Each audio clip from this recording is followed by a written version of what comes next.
Thank you, everyone, for being here on the 4 Stars Podcast press conference to preview Eastern Sprints.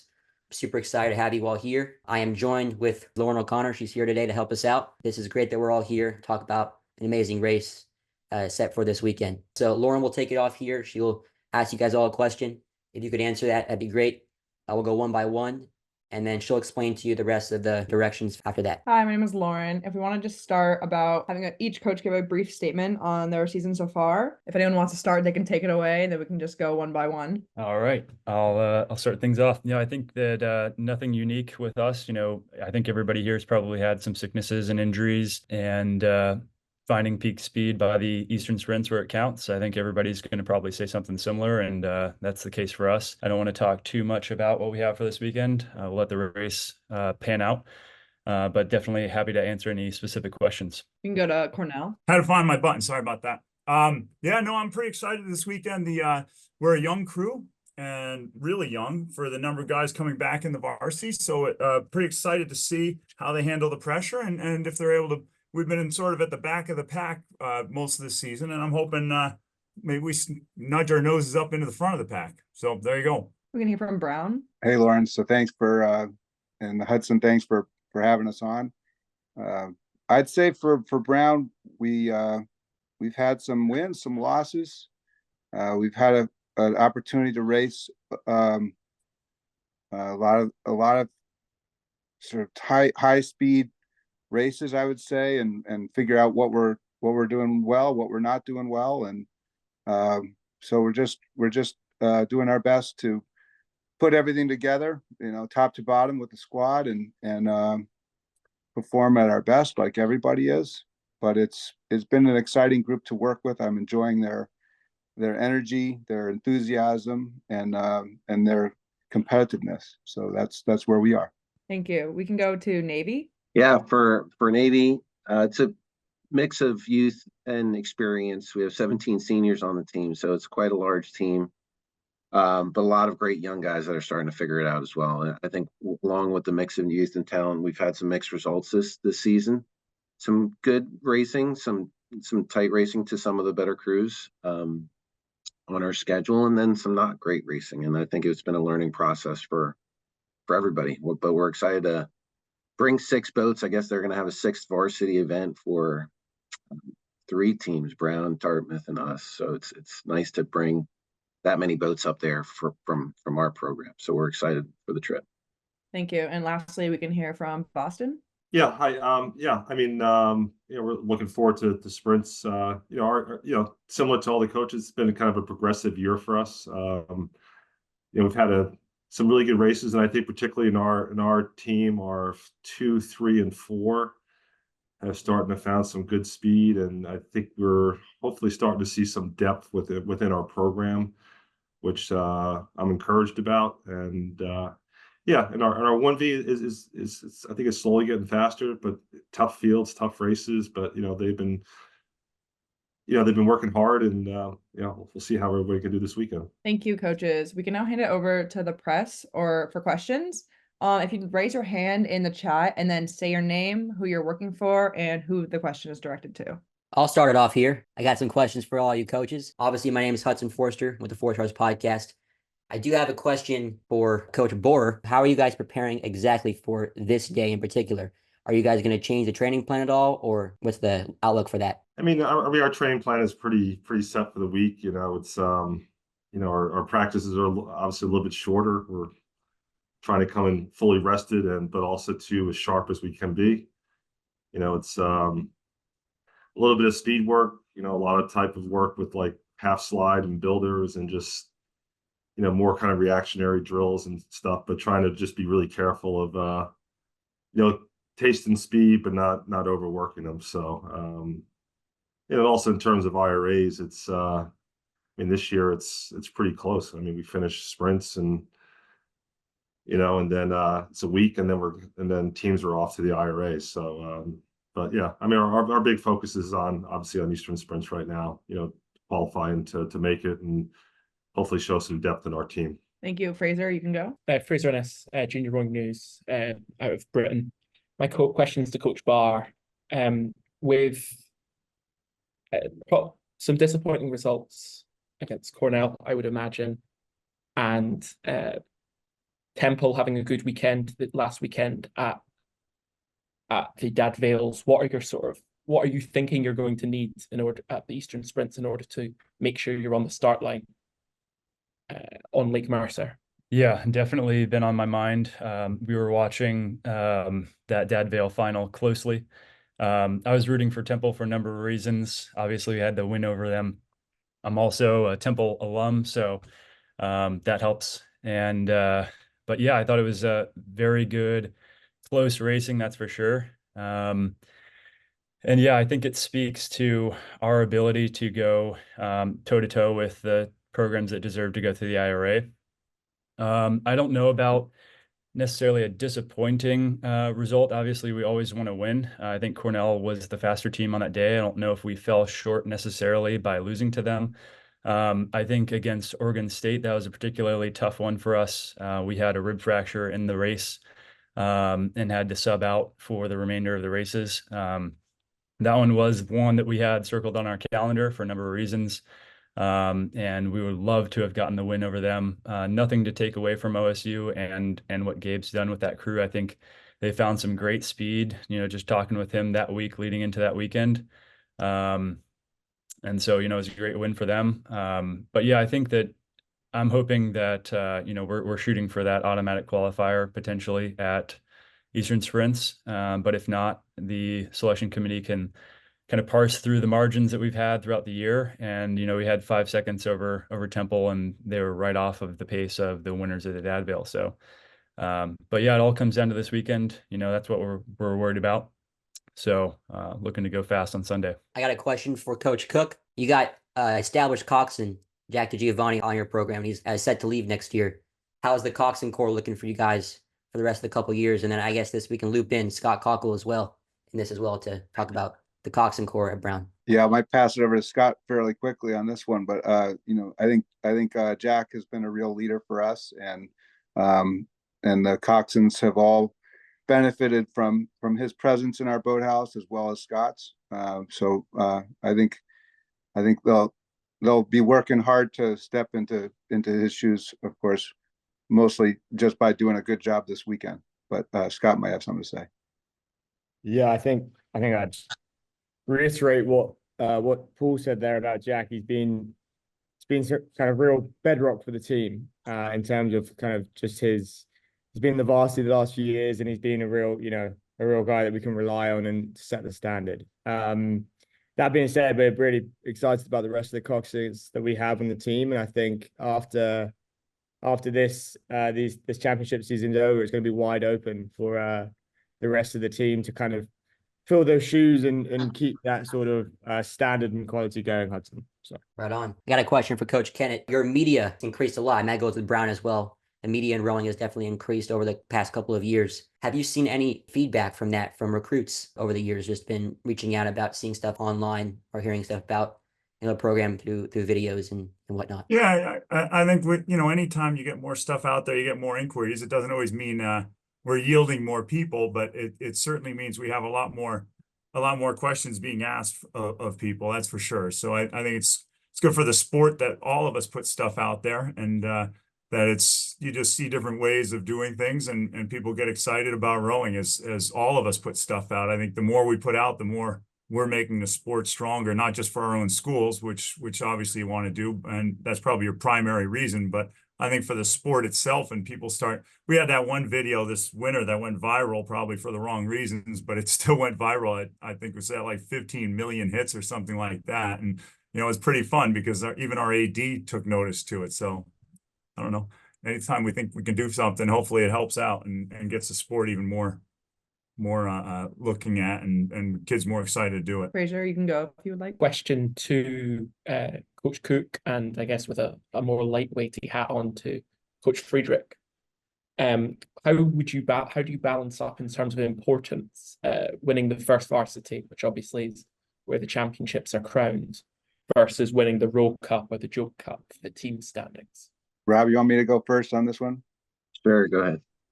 I think anytime you go into the championship races, your mind is on the performance of everybody on the team, but you're also the varsity represents the champion for the Ivy League, the champion for the Eastern Sprints, or if you go on to the IRA, the national championship. So there's that.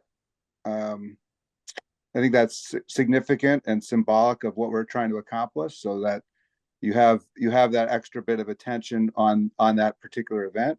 But we also feel like, and I'm sure all the other coaches do too, that Brown's a place where everybody matters. Everybody belongs and is part of the whole squad, and that the Row Cup in this case is really important in showing that it's about everybody involved. And anytime we get a victory, everybody shares in it. Every time we have a defeat, everybody shares in that, and we all try to work together to do as well as we can. So the Row Cup is definitely one of the things that we would love to have a shot at putting ourselves in the running for.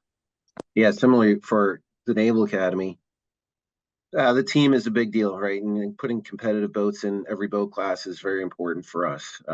Everybody matters, just like Coach Cooke explained. And the development of a lot of our speed at the top end comes from our lower boats, right? Our what we call the deep fleet at the Naval Academy. And we have guys that are learning to row here at the Naval Academy that were not recruited out of high school. So their performance and development matter a lot to us. So the performance of the entire team in general, it means more to the future of our top end boats, and over the next couple of years. But you do see, everybody's rooting for every boat, but every boat can win except for the varsity. And you hop on that bus and everybody's a little bit depressed, right? The varsity boat does get a little bit of a spotlight for sure.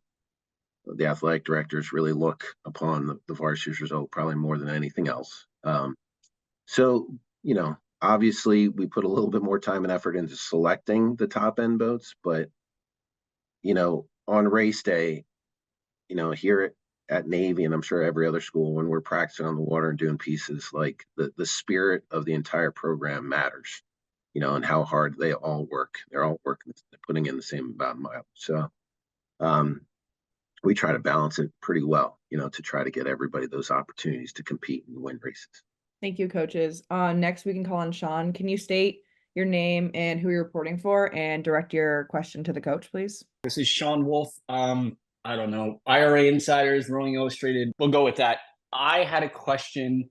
I'll ask Tom and Paul this. Seedings are not out yet. I'm not sure if they are or they aren't, but I think we know where everyone stands. How does one look at sort of saying, and being in upset mode? Because sprints is, you can go hard in the morning and basically push a top seed out into a petite or a third level final. Any thoughts to like what the seedings are and, playing the role of upset king or versus, being in that top seat to get pushed down?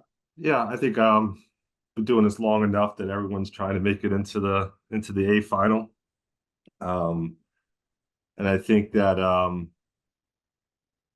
realistic about how I think my team can do and what we're practicing without looking for like miracles on race day. But I think I know the capability of my team. And I think all my boats within good races. I mean, if they have good races, can be in a shot to do that.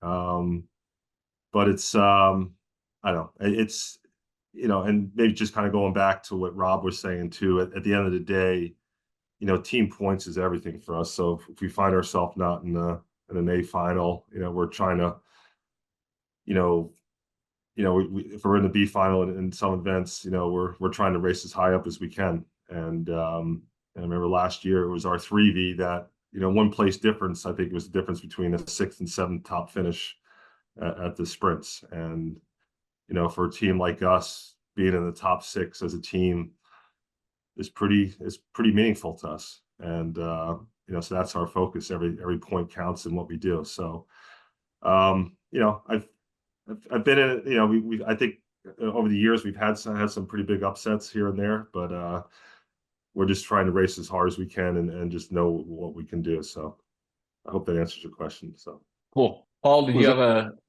yeah, as you as well. Sorry. Yeah, that's okay.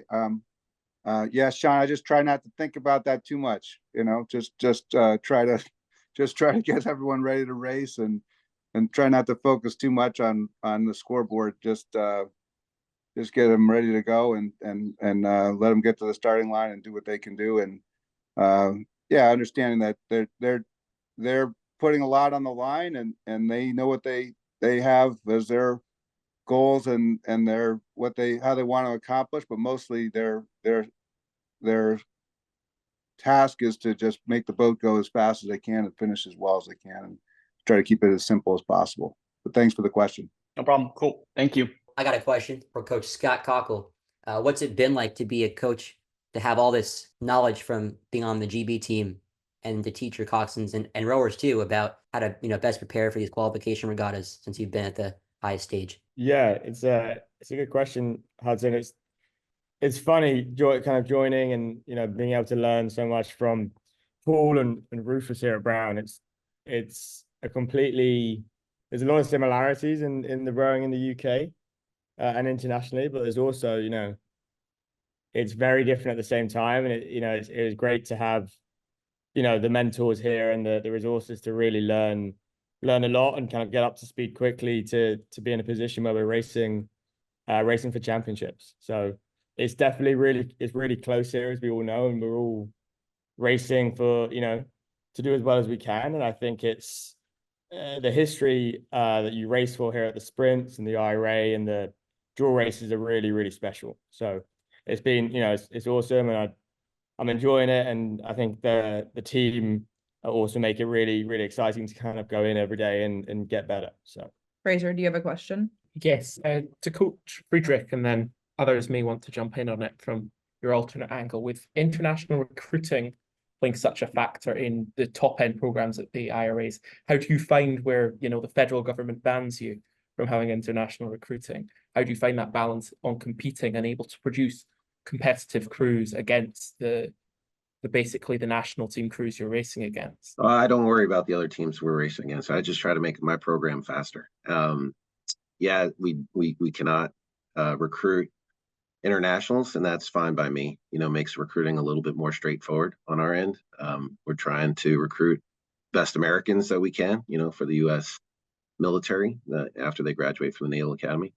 And even recruiting in general, I think our unique institution really makes recruiting and selection process for us a little bit easier because they have to have that common goal of wanting to be in the military. So, but with that said, we get some great recruits. You guys were just talking about coxswains and such, and we have a junior national team coxswain coming next year that we're very excited about. And we don't typically recruit coxswains that much, but we're excited about him, and we usually get a lot of walk-ons that are top 3 coxswains right now, or walk-ons that learn to cox here at the Naval Academy. So, but yeah, how do we compete? We compete. We line up. For instance, first race of the season, we're going to line up against a lot of these teams, kind of ranked right in the middle of the pack. So we're kind of proud of what we do here at the Naval Academy, and there's some great Americans out there that are competing for the top varsity spots as well across all of our programs. So. Yeah, it's a little bit of a challenge. Our pool of recruits is not as big, but that doesn't really deter what we try to do here at the Naval Academy. Thank you. Sean, do you have a question? So it's Worcester. I'll ask this for the people that can remember the Harry Parker death stare from across the room. Probably Todd, Kennett, and others. Who's looking at weather and things like that already? I mean, we're a few days out. We were looking at the weather because Worcester can be fun. Actually, I looked at it this morning for the first time, but I don't think it looks okay. I think a little bit of a crosswind, but I think it's cross tail. I think, am I looking at it right, guys? I know you've all been looking at it, but I got tail. Yeah, tail to cross tail. Yeah. Yeah, but I think it's good, right? Not too heavy, cloudy, but I think decent conditions right now. That's awesome. My last question, I get a bounce because this is starting to frustrate me. What do you guys do in between the heats and the finals? Because I've walked around that course and seen some of you just hanging out by yourself, like a Charlie Butt off in the wilderness, and I've seen some of you hanging out with other coaches. What do you guys do in between races? Yeah, you get ready for the next race. That's what you do. You find some time to eat some lunch, maybe, but for the most part, you're just looking at the schedule when the vans are leaving, going, to and from the race course, from the hotels, get them rest as much as you can. But you're just getting ready for that next race, and hopefully not dwelling or excited too much on results, whether they were good or bad, but preparing the next crew to go out there and, to race their hardest. Oh, I got one more real quick, and then I'll go. This is so different than, IRAs where you race over multiple days. Do you guys like this format? It's definitely, one and gun, in the morning and then again at night. Do you like this format? Do you like it over more of a course of 4 or 5 days where you just draws out the pressure and tension even more through the week? What do you guys think? That's for anybody. Anyone can answer. Sean, I like that they're different. All right. I have a question for Coach Kennett. So obviously we talked a little about your time catching fish barehanded, and I think that's the coolest thing I've ever heard from a coach. But I would like to ask you a question about the overall culture on the team right now and how you're getting the guys prepared mentally for this race. Because it's this one and IRAs and then the season's done. And so I just wanted to know how you as a coach are making sure the crew is calm and prepared for this. I'm sure we're all going through the same thing with different criteria, because each crew is different, right? And each year changes for me, and this crew is different because they're so darn young, and we're going into this and it's a learning experience, and I'm trying to build them into it so that they gain their confidence and understand, like, yeah, we want to go win. Who doesn't want to win? You raise your hand. For everybody that wants to win, everybody's going to raise their hand, but are they willing to win? And are they looking at the process of how to win? And, the first part of that is creating their own boat speed. And so a lot of it, we've been working a lot on trying to make sure that we settle ourselves down and do our job first and worry about this, how we stack up against everybody else as we're doing the best we can do, hopefully. And for us, the biggest part is, are we doing the best we can do? Because that's what it's going to take to play with some of these other crews. I don't think we're so good that we can have a B graded race and still be able to beat some of these crews. We need to have an A for us to stay in with some of these crews. And I think we need them to have Bs in order for us to actually beat them. But that's what we're planning on doing. We're going to try to see if we can't have that A. And if somebody goofs up, we're going to be all over that. And that's sort of the game of it. And if I know I'm not supposed to dream about miracles and expect miracles on race day, but I'm not going to go to this race not thinking about trying to create one. So we're going in there with that optimism of trying to create it and doing our job first, and then hoping that we can put a little extra onto it, and there you go. And sometimes it makes great things happen, and that's what we're trying to do. I don't know if that captures what you're looking for, but that's what we're doing. So it does, definitely. Thank you for that. Is there any more questions for anyone else? Fraser, you got any questions left? No? Okay, well, I just have to say it's been a huge pleasure to have you all here today, and thank you so much for joining us. I'm excited for this Sunday and to see how all crews do. And we've had a lot of coaches and people ask to do the same thing for IRAs and have a mega press conference. I appreciate your all time, and I guess you're all set to go. Thank you. Thanks, Hudson. Appreciate it. Thanks, Hudson. Yeah, it's been great. Thank See you you. guys. Thank See you this weekend. Good luck, everyone.